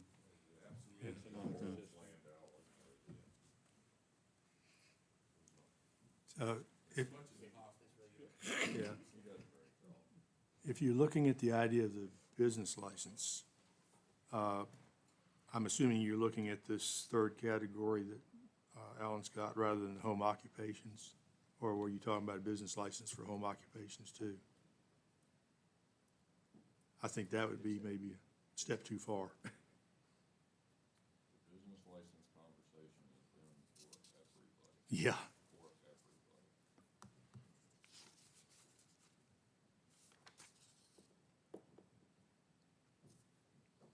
That's why it's never been solved, yeah. Back, probably the commissioner again, then how do they determine which one of us are taxed for home, I mean, your equipment, Airbnb stuff, like, who submits that is a functioning business? They're really good at It's up discovering and to the assessing. taxpayer, They are, not to yeah. the Commissioner of the Revenue. We have an honor system. There's criminal penalties for non-voluntary compliance, but it's the taxpayer's responsible for filing the personal property tax returns. Or the business? Pick it up on the 760 if it's there. Now, the commissioner does have what he calls I don't know what he calls it. There's a form on his website to fill out for a business. There's no statutory authority for it. You don't have to fill it out. There's no penalties for not doing it. It's there as a convenience to him, so he knows who to send the forms to, but that's not the Commissioner of the Revenue's job function to do that. It's the taxpayer's function. And then the COR will pick it up and send out forms subsequent to that. The old, you remember the financial, what the places Eddie called us? The County Financial Enhancements Committee or what, I was on that thing 20 years ago. And found out that the then chairman of the Board of Supervisors wanted to convert to a B-pole tax, and we said no. That was created to pay for the War of 1812, I think was paid for that. And so he disbanded us. But it was that committee, and we looked through the statute to see whether or not we could in fact force a business license for business registration. Short of having a beep pole, there's not statutory authority for doing it. Now, we'll look at it, and I've done some research, see whether or not we can do that. The committee did do some good things, and we started doing the ambulance service, started getting the reimbursements from Medicaid. And the top, that was a revenue enhancement we came up with. Yeah. It would be nice to know what the businesses are. Yeah, right now we've got chamber, but if you don't join, you know. Yeah. I don't do it. But it would be nice to have a directory so that we would know who does what and do it within the county. For what it's worth, I've been charged by the Economic Development Committee for drafting an ordinance for home businesses. Where are we at on this? What's going on now? Oh, so Yeah. you're well on your way. Let's proceed. All right, you tell me when. What, So loved the world, he did not send it. all right, at this point, I don't know if, it doesn't seem like we've got a lot of people that You want want me to to put take it this in on? a Tell him standing we'll do it. committee. What do you say we Tell him. proceed, look at this that we've gotten tonight from Alan, and at the next workshop, we'll have any further comments and questions on that? Yeah, and in the interim, I'll start compiling my work. Al and I will sit down and Okay. merge that together. Okay, good. All right. All right. Oh, yeah, let's do it. Any public comment? No public comment, okay. Anybody online? No. All right, moving to informational correspondence, I'm not sure where this actually belongs, but in December, the way our bylaws are worded now, we have to establish a nomination committee, which must have at least 3 people, because committees have to. And that committee then selects a proposed slate of officers and presents it to the remaining 4 people on the commission, which I kind of think is a little bit overboard. I wonder if there's any feeling about amending our bylaws and just go with a nominations from the floor at the January meeting. Pro or con, what the ideas. I know you all love to be put on that committee.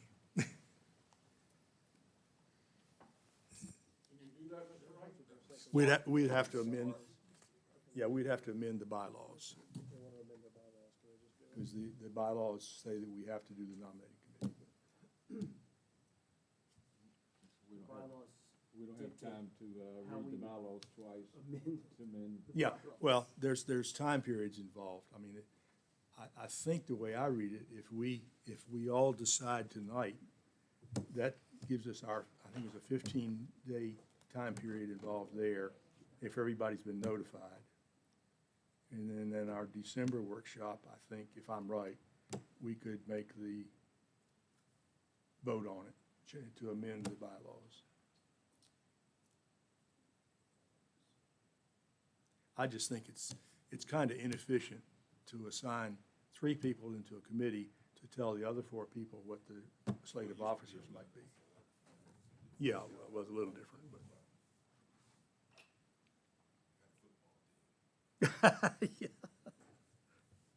And we all got along so well.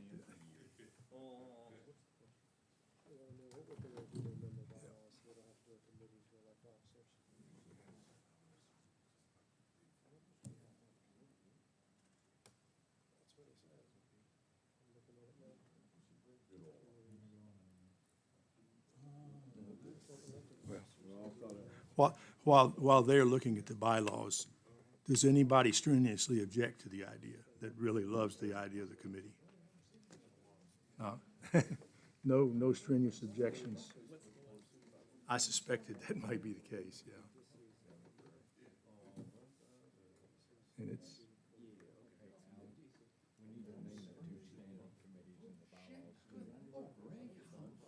Yeah, we've had those committees for 25 years, but they're not in the bylaws, yeah.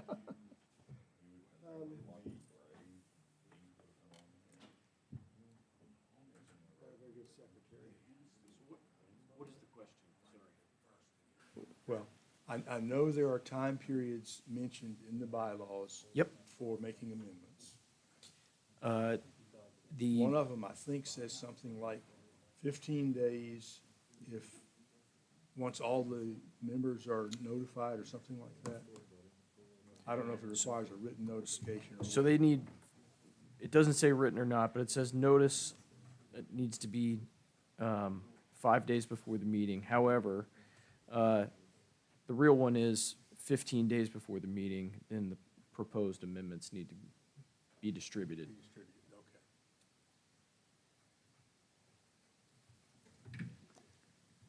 At the regular meeting in December. But there's no.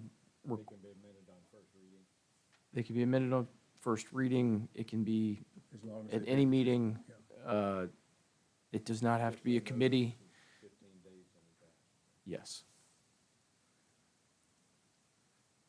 And that's, Where are y'all reading that, which one? Article 11, which is on page 9 of the, I'm looking at the June 20th, 2024 amended version of the bylaws.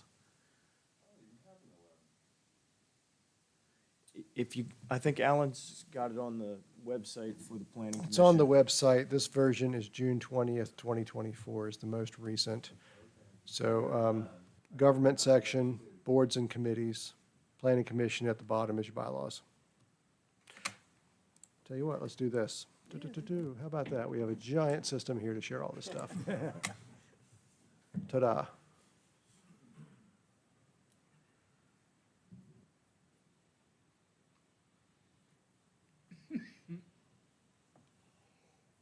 okay, so the But 15 days is- 11-2 says that you could suspend a requirement and do what you want. Well, Well, I think it'd be cleaner to amend it.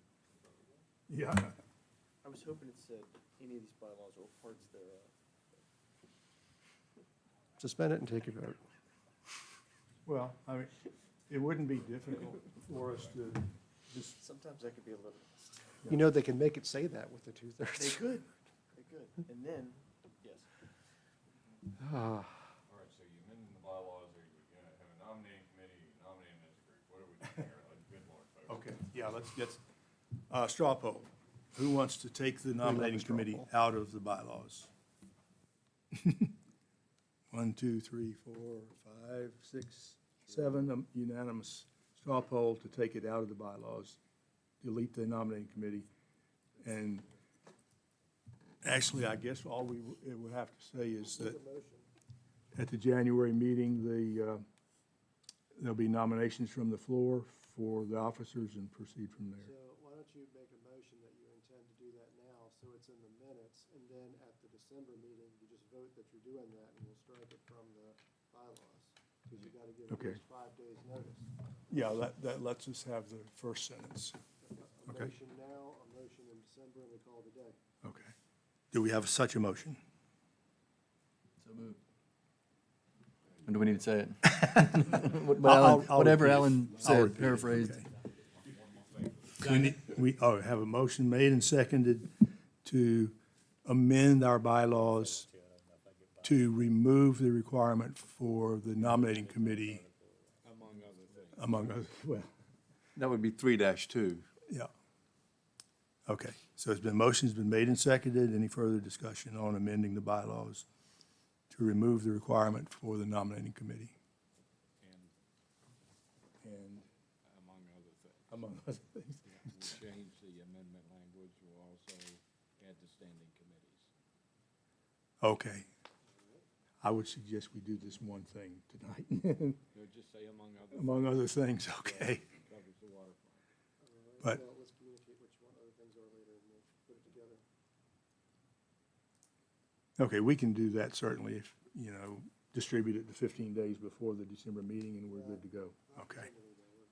All right, motion been made and seconded. We have some discussion. Any further discussion? Okay, ready to vote? All in favor, say aye. Aye. Aye. Any opposed? Okay, unanimous. All right, I'm getting tired. So what else do we have here? Upcoming public hearings and workshops. All right, well, we have a very full agenda for the December joint meeting, which is to say, one ordinance amendment for the commercial solar, the commercial solar ordinance to comply with state code. That language is there on your agenda. That just means that all our pollution's domestic. That's right, we'll have domestic pollution and not international pollution, but only if it's, final assembly is okay. And then for workshops coming up, we'll do the next one for Mr. Wright's rezoning. And if I am hearing you all correctly, we will not do another workshop for either Mr. Esch's zoning text amendment or the livestock on R1 lots less than 2 acre, and we will go straight to public hearing. Is that correct, or do you want a fifth workshop? Happy with 4? Nodding in agreement? Cool, we'll adjourn that. Which one made sure that we had that public comment, like Cardy was talking about? Public hearing qualifies for public comment. Okay. Yeah. In fact, it's more likely to be at the public hearing. Yep. Preliminary development, I've had soft conversations for 2 cases coming up there, so that'll be exciting. And we'll go from there. That's all I have, Mr. Chairman. Thank you. Any other items from the planning commission staff or public? Any general public comment? My only thought is on the Come, go ahead and come up and announce your name and address and give us the, thank you, sir. If you've waited all that time, you certainly should have the microphone. My name is William Flory. I've put my name in for this commission. My thought is on Mr. Esch's proposal, that's more like a cluster development. And my thought is that if you're going to have a cluster development, or if you're going to do something like this in the future, possibly you go into that 10,000 square foot total for all the houses, and then you can cluster as you wish. So that you would have that reserve, the public land and the amenities there. And the way it was proposed tonight, it doesn't go into the cluster part of it and the reserve areas and the public areas. That was just a thought. Mhm. Thank you. Thank you, sir.